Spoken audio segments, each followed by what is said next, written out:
ចាជំរាបសួរបងបងចាថ្ងៃនេះអូនមានចុះត្បូងកដៀងទឹកកម្មញ៉ៃខ្នាត5ក៏នឹង7លេខសេរីមកកក្រាទៅបងណាចាគឺជាប្រភេទកម្របងបងចាអត់សូវមានទេសម្រាប់ខ្នាតគ្រាប់ធំអញ្ចឹងបងណាចាឥឡូវនេះគឺយើងមានចារើសន្សំចាបានមកឈុតហើយបងបងមុនហ្នឹងគឺយើងមានថងខ្សែដៃកបិលជៀនឥឡូវនេះគឺយើងកន្លងបានបតោចាមួយបតោទៀតចឹងគ្រប់បានមួយឈុតតែម្ដងចាចឹងសម្រាប់បតោហើយនឹងកបិលជៀនស្ដៃនេះគឺយើងប្រើជាមួយនឹងទឹកស្អាតទឹកធម្មជាតិ color D បងណាចាហើយសម្រាប់បន្តោងគឺតម្លៃចាបងបងអាចជើងបតោងក៏បានតម្លៃ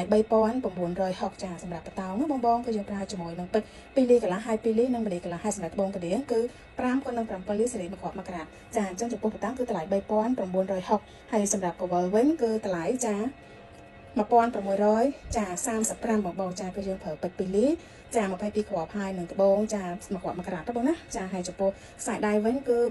3840បងបងចាអញ្ចឹងបងបងឆ្លាញ់ពេញចិត្តជាមួយនឹងឈុតនេះបងបងអាចជើញបានចាជាឈុតក៏បានឬក៏បងជើញជាគ្រឿងណាមួយដែលបងឆ្លាញ់ពេញចិត្តក៏បានដែរហើយសម្រាប់ចិញ្ចៀនវិញគឺតម្លៃត្រឹមតែ$930តែប៉ុណ្ណោះបងបងចាគឺយើងប្រើជាមួយនឹងពេជ្រស្អាតពេជ្រធម្មជាតិ2លីឡោមជាមួយនឹងត្បូងកដៀងធម្មជាតិចាស្រីមកគ្រាប់មកក្រាតទៅបងណាក្នុង5ក៏នឹង7លីចាចឹងសម្រាប់បងបងឆ្លាញ់ពេញចិត្តចង់បានជាមួយនឹងឈុតនេះបងអាចជើញបានបងសម្លាញ់ណាចាពីព្រោះឈុតនេះយើងកម្រមានត្បូងតម្លៃបានជាឈុតចឹងណាបងបងចាបើនិយាយពីទឹកត្បូងវិញគេហៅថាទឹកកម្មញ៉ៃបងភ្លឺស្អាតចរណៃស្អាតគ្រប់គ្រាប់ទាំងអស់បងបងចាខ្សែដៃចាយើងដាំមកមុខលើនិយាយពីខ្សែដៃវិញគឺម៉ូតស្អាតចាមាំចាចឹងអរគុណច្រើនបងបងអាចជើញមកមើលផ្ទាល់ក៏បានទីតាំងនៅក្នុងផ្សារទូត្បូងចូលតាមច្រកទី6បាត់ឆ្វេងផ្លូវទី1ចាចូលមកកាន់ចរាចរណ៍ស្ដាំដៃបងបងឬក៏បងអាចជើញឆាតចូលភេទធ្វើការកំងក៏បានដែរបងណាយើងមានការដឹកជញ្ជូនចាផ្សាយជូនបងបងទាំងក្នុងប្រទេសនិងក្រៅប្រទេសចាអរគុណច្រើនបងបង